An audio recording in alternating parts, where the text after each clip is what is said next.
வணக்கம். திகம்பரா திகம்பரா ஸ்ரீபாத வல்லப திகம்பரா.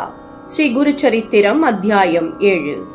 நாமதாரகன் சித்தரை பார்த்து, எனக்கு கோகர்ண கஷேத்திரத்தை பற்றி மேலும் தெரிந்து கொள்ள ஆவலாக இருக்கிறது, அதை பற்றி கூறுங்களேன் என்று வேண்டினான். சித்தர் முன்னொரு காலத்தில் இஷ்வாகு வம்சத்தில் மித்ரசகன் என்றொரு மன்னன் நற்குணங்களை பெற்று தர்ம மார்க்கத்தில் நாட்டை ஆண்டு கொண்டிருந்தான். ஒரு நாள் அவன் வேட்டைக்கு சென்று அங்கு ஒரு அசுரனை பார்த்து அவனை கொன்று விட்டான். அந்த அசுரன் சாகும் முன் தன் சகோதரனிடம் தன்னை கொன்ற அந்த அரசனை நீ பழிவாங்கு என்று கூறினான். அவன் சகோதரர் தன் மாயையினால் ஒரு சாதாரண மனிதர் போல வேடமிட்டு திரும்பி சென்று கொண்டிருந்த மன்னரை சந்தித்து சாதுவாக நடித்து அவரிடம் வேலையில் சேர்ந்தான். மன்னரிடம் மிக நல்லவனாக வேலை செய்ய தொடங்கினான். அந்த மன்னரின் வீட்டில் பெரியோர்களுக்கு சிரார்த்தம் வைக்க வேண்டிய நாள் வந்தது. அதற்கு மன்னர் வசிஷ்டர் முதலிய ரிஷிகளை அழைத்தார். அன்று நடக்க வேண்டிய விசேஷத்திற்கு வேண்டிய சாப்பாடு வசதிகளை கவனிக்க மன்னர் இந்த அசுரனை நியமித்தார். தக்க சமயத்திற்காக காத்திருந்த அசுரன் அன்று தயார் செய்த பண்டங்களில் மனித மாமிசத்தை தந்திரமாக தயார் செய்து வைத்தான். இதை பரிமாறியவுடனே பார்த்த வசிஷ்டர் கோபம் கொண்டு மன்னரை பார்த்து, நீ எங்களுக்கு மனித மாமிசத்தை பரிமாறி பெரும் தவறு செய்து விட்டாய், ஆகையால் நீ பிரம்ம ராட்சசனாகி விடுவாய் என்று சாபம் அளித்தார். அதற்கு மன்னர், எனக்கு தெரியாமல் யாரோ செய்த தவறுக்கு எனக்கு சாபம் அளித்தீர்களே என்று கோபம் கொண்டு கையில் நீரை எடுத்து திரும்பி முனிவருக்கு சாபம் அளிக்க முற்பட்டார். இதை பார்த்து அவர் மனைவி மதையந்தி தடுத்து குருவை சபிப்பது மகா பாவம் என்று கூற, செய்வதறியாமல் மன்னர் சாப ஜலத்தை வேறெங்கும் விடக்கூடாது என்பதால் தன் காலிலேயே ஊற்றிக்கொண்டார். ஆகையால் அன்று முதல் அவருக்கு கல்மஷபாதன் என்ற பெயர் வந்தது. அப்பொழுது அவர் மனைவி மதையந்தி முனிவரிடம், சுவாமி, உங்கள் சாபத்திற்கு முடிவை கூறுங்கள் என்று வேண்டினாள். வசிஷ்டர் சிறிது சாந்தமடைந்து 12 ஆண்டுகளுக்கு பிறகு சாபத்திலிருந்து வெளிப்படுவார் என்று கூறி சென்று விட்டார். மித்ரசகன் கல்மஷபாதன் என்ற பெயரில் காடுகளில் மனிதர்களையும் மிருகங்களையும் சாப்பிட்டுக் கொண்டு வாழ்ந்து கொண்டிருந்தான். ஒரு நாள் அந்த வழியில் பிராமண தம்பதிகள் சென்று கொண்டிருந்தார்கள். கல்மஷபாதன் பிராமணனை பிடித்து சாப்பிட முற்பட்டான். அதை பார்த்த அவர் மனைவி கல்மஷபாதன் காலில் விழுந்து, வேண்டுமானால் என்னை கொன்று சாப்பிடு, புருஷன் இல்லாமல் விதவையாக வாழ்வது கடினம், வேதங்களை நன்கறிந்த இவரை சாப்பிடுவதால் உனக்கு பாவம்தான் வரும், என்னை உன் மகளைப் போல நினைத்துக்கொள், எங்களை விட்டுவிடுங்கள் என்று எவ்வளவோ மன்றாடினாள். இதை எதையும் அவன் கேட்காமல் அந்த பிராமணனை சாப்பிட்டு விட்டான். இதை பார்த்து கொண்டிருந்த அவன் மனைவி கோபம் கொண்டு, தம்பதிகளை பிரித்ததனால் இந்த ராட்சச சாபம் தீர்ந்து நீ உன் நாடு சென்று உன் மனைவியுடன் சேர்ந்தால் மரணமடைந்து விடுவாய் என்று சாபமிட்டு தன் கணவரின் எலும்புகளை எடுத்து அதனை தீமூட்டி அதில் விழுந்து மரணமடைந்தாள். சிறிது காலத்திற்கு பின் தன் பிரம்ம ராட்சச சாபம் தீர்ந்து அரசன் தன் நகரத்திற்கு சென்றான். ஒரு நாள் இரவு அவர் மனைவி அவரிடம் வர, அவர் தனக்கு காட்டில் பிராமண பெண்ணால் வந்த சாபத்தை பற்றி கூறி அவளை தடுத்து விட்டான். பிறகு இந்த சாபம் தீர தன் புரோகிதர்கள் பெரியோர்கள் ஆலோசனையின்படி பல வகையான விரதங்களை செய்தார்கள். 101 தீர்த்த யாத்திரைகள் செய்தான். இருந்தும் அந்த பிராமண பிசாசும் அவனை தொடர்ந்து கொண்டே இருந்தது. செய்வதறியாமல் தவித்துக் கொண்டிருந்த வேளையில் அவர்கள் கௌதம மகாமுனிவரை சந்திக்க நேரிட்டது. அவரை சாஷ்டாங்கமாக வணங்கி அவருக்கு பாத பூஜை செய்து தனக்கு நேரிட்ட பிராமண பெண்ணின் சாபத்தை பற்றி கூறி இந்த துன்பத்திலிருந்து வெளிப்படுவதற்கு வழி கூறுங்கள் என்று வேண்டினான். இதை கேட்ட கௌதம முனிவர் அரசரை பார்த்து, நீ பயப்பட வேண்டாம், எல்லா பாவங்களை தீர்க்கும் மகேசனின் கோகர்ண கஷேத்திரம் இருக்கிறது. இது கைலாயத்திற்கு சமமானது. அங்கு விஸ்வாமித்திரர் மற்றும் பல முனிவர்கள் தவம் செய்தார்கள். சகல தேவர்களும் அங்கு வந்து மகாபலேஸ்வரரை பூஜிப்பார்கள். அங்கே இருக்கும் நீரெல்லாமே புண்ணிய நீரே. அங்கே இருக்கும் கற்கள் எல்லாம் சிவலிங்கங்கள் தான். அங்கு சென்று ஈசனை துதிப்பவர்களுக்கு சகல புண்ணியங்களும் கிடைக்கும் என்றார். அதற்கு அந்த அரசர், இதற்கு முன்னால் யாராவது அங்கு சென்று தங்களின் பாவங்களை தீர்த்து கொண்டதற்கு சான்றுகள் இருந்தால் கூறுங்கள் என்று வேண்டினான். இதை கேட்ட கௌதம முனி, தான் பார்த்த அந்த கஷேத்திரத்தின் மகிமையை தெரிவிக்கும் ஒரு சம்பவத்தை கூறுகிறேன் என்றார். ஒரு சிவராத்திரி அன்று நான் அங்கு சென்றிருந்தேன். அங்கே என் அருகில் ஒரு சண்டாள பெண் ஒருத்தி தொழு நோயால் உடல் முழுவதும் புண்களாகி சீழ்பிடித்து ஈக்கள் மொய்த்துக்கொண்டு உடுத்த சரியான துணி இல்லாமல் குருடியானவளாக இருந்தாள். அவள் மிக துன்பப்பட்டு சற்று நேரத்திற்கெல்லாம் உயிர் விட்டாள்.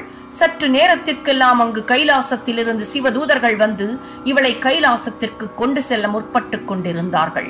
இதை பார்த்த எனக்கு கடும் ஆச்சரியம் ஏற்பட்டு சிவதூதர்களிடம் கேட்டேன், இவளை பார்த்தால் யாதொரு புண்ணியம் செய்தவள் போல தோன்றவில்லையே, உலகில் உள்ள எல்லா பாவங்களையும் செய்திருப்பது போல தோன்றுகிறது. இவள் எப்படி கைலாசம் போக முடியும்? இவள் கைலாசம் செல்ல என்ன செய்தாள் என்பதை எனக்கு விவரமாக கூறுங்கள் என்றேன். முற்பிறவியில் இவள் சௌதாமணி என்ற அழகான ஒரு பிராமண பெண். இவள் பருவ வயது வந்தவுடன் இவளை ஒரு ஏழை வயதான பிராமணருக்கு கல்யாணம் செய்து வைத்தார்கள். குழந்தை பிறக்காமலேயே சிறிது காலத்திலேயே அவள் கணவன் இறந்து விட்டான். சிறு வயதானதால் காமவசத்தால் அவள் விபச்சாரம் செய்ய தொடங்கிவிட்டாள். இது மெல்ல ஊர் மக்களுக்கும் தாய் தந்தையருக்கும் தெரிந்துவிட்டது. இவளை ஜாதியிலிருந்து வெளியேற்றினார்கள். அன்று முதல் அவள் பயமின்றி ஒரு வணிகருடன் குடும்பம் நடத்த ஆரம்பித்தாள். அவனின் பழக்கத்தினால் அவள் மது அருந்தி மாமிசத்தை சாப்பிட ஆரம்பித்தாள். ஒரு நாள் மது அருந்திய மயக்கத்தில் சமைப்பதற்காக தன் வீட்டில் உள்ள ஆட்டை வெட்ட வேண்டும் என்று நினைத்து வீட்டின் பின்புறம் சென்று ஆட்டிற்கு பதிலாக பசு கன்றை வெட்டி அதன் மாமிசத்தை சமையல் செய்து சாப்பிட்டாள். அடுத்த நாளுக்கென்று அதன் சிரத்தை பத்திரப்படுத்தினாள். காலையில் எழுந்து பாலை கறக்க சென்றபோது அங்கு ஆடுதான் இருந்தது, பசு கன்று காணவில்லை. பயந்தவளாய் வீட்டிற்கு சென்று தான் பத்திரப்படுத்திய சிரத்தை பார்த்த உடனேயே தான் செய்த தவறை அறிந்து சிவசிவா சந்திரமௌலீஸ்வரா என்று சொன்னாள். தன் கணவன் வந்தவுடனே செய்த தவறை மறைப்பதற்காக கன்றை புலி தின்றுவிட்டது என்று பொய் சொன்னாள். இதுபோல அவள் பல பாவங்கள் செய்தாள். இறந்த பின் அவளை நரகலோகத்திற்கு கொண்டு போனார்கள். அங்கு அவள் செய்த பாவத்திற்கு தண்டனை அனுபவித்து மீதமுள்ள பாவத்தின் கர்மாவை அனுபவிப்பதற்காகத்தான் இப்பொழுது இந்த சண்டாள குலத்தில் பிறந்தாள். அவள் முன் ஜென்மத்தில் செய்த பாவங்களுக்காக பிறவி குருடாக பிறந்தாள். விபச்சாரம் செய்ததற்காக பிற்காலத்தில் குஷ்ட வியாதி பற்றி கொண்டது. சில நாட்கள் அவள் தாய் தந்தையர்கள் அவளை காப்பாற்றினார்கள். அவர்களும் இறந்து விட்டார்கள். பிறகு அவள் பிச்சை எடுத்து வாழ்ந்து கொண்டிருந்தாள். இப்படி இருக்கையில் அவளுக்கு வயது முதிர்ந்து விட்டது. அவள் முற்பிறவியில் பசு கன்றை கொன்ற நேரத்தில் சிவசிவா சந்திரமௌலீஸ்வரா என்று சொன்ன புண்ணியத்தினால் அவளுக்கு சிவராத்திரிக்கு கோகர்ணம் செல்ல வேண்டும் என்ற ஆசை உதித்தது. அந்த ஊர் மக்கள் கோகர்ணம் சென்று கொண்டிருக்கையில் அவர்களுடன் இவளும் கோகர்ணம் சென்றடைந்தாள். அங்கு அவள் வருவோர் போவோர்களை எல்லாம் பிச்சை கேட்டுக் கொண்டிருந்தாள். அன்று சிவராத்திரி ஆனதால் எல்லோரும் உண்ணாவிரதம் இருந்தார்கள். ஆகையால் அவளுக்கு சாப்பிடுவதற்கு ஒன்றும் கிடைக்கவில்லை. ஒருவர் மட்டும் பூஜைக்காக எடுத்துச் சென்று கொண்டிருந்த வில்வ இலைகளை அவள் கையில் போட்டார். அவை சாப்பிடுவதற்கு உபயோகப்படாததால் அவற்றை வீசி எறிந்தாள். அவை அப்படி வீசுகையில் பக்கத்தில் உள்ள சிவலிங்கம் மேல் விழுந்ததால் அவள் சிவலிங்கத்தை பூஜை செய்தது போல ஆயிற்று. அன்று முழுவதும் அவள் சாப்பாடு சாப்பிடாமல் இருந்ததால் உண்ணாவிரதம் செய்த புண்ணியம் அவளுக்கு கிடைத்து விட்டது. பட்டினியால் இரவு முழுவதும் தூங்காமல் ஜாகரணை செய்தாள். அன்று முழுவதும் அவள் சிவநாம சங்கீர்த்தனம் கேட்டுக்கொண்டிருந்தாள். அவளுக்கு தெரியாமலேயே அவள் சிவராத்திரி விரதம் செய்தது போல ஆயிற்று. ஆகையால் இவள் தான் அறியாமலேயே செய்த இந்த விரதத்தினால் சிவலோகம் செல்ல புண்ணியம் கிடைத்து விட்டது என்று சிவதூதர்கள் கூறி அவள் மேல் புனித நீரை தெளித்தவுடனே அவள் மேனி பிரகாசம் அடைந்தது. உடனே அவளை கைலாசம் கொண்டு சென்றார்கள். அவள் தன்னை அறியாமலேயே செய்த விரதத்திற்கு இவ்வளவு புண்ணியம் என்றால் நீங்கள் பக்தி பூர்வமாக செய்தால் அதன் புண்ணியம் சொல்ல முடியாது. ஆகையால் நீங்கள் கோகர்ணம் சென்று மகாபலேஸ்வரரை சேவித்தால் உங்களுக்கு பிராமண பெண்ணின் சாபம் நீங்கிவிடும் என்று கூறினார். கௌதம முனிவர் மேலும் கோகர்ண கஷேத்திரத்தின் மகிமையை கூறினார். சிவ புண்ணிய தலங்களில் மேன்மையானது கோகர்ணம். இந்த தலத்தை பார்த்து மற்றும் நினைத்து விட்டால் எல்லா பாவங்களும் தீர்ந்துவிடும். இங்கு இந்திராதி தேவர்கள் எல்லாம் தவம் புரிந்து சிவனுடைய அருளினால் தாங்கள் விரும்பியதை பெற்றுவிட்டார்கள்.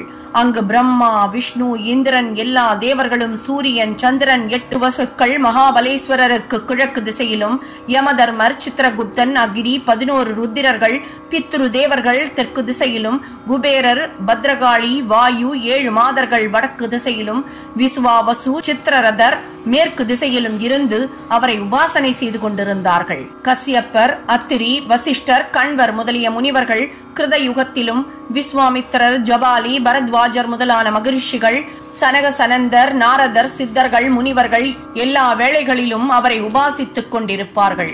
ராவணன் முதலான அரக்கர்களும் இங்கு தவம் புரிந்து வரங்களை பெற்றார்கள்.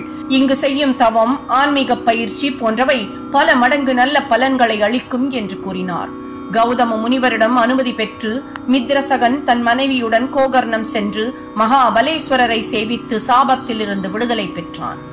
நாமதாரகரே, கோகர் நட்சத்திரம் இவ்வளவு சக்தி வாய்ந்தது என்பதால் ஸ்ரீபாத வல்லபர் அங்கு 3 வருடங்கள் இருக்க நேர்ந்தது. அவதூத சிந்தன ஸ்ரீ குருதேவ தத்தா.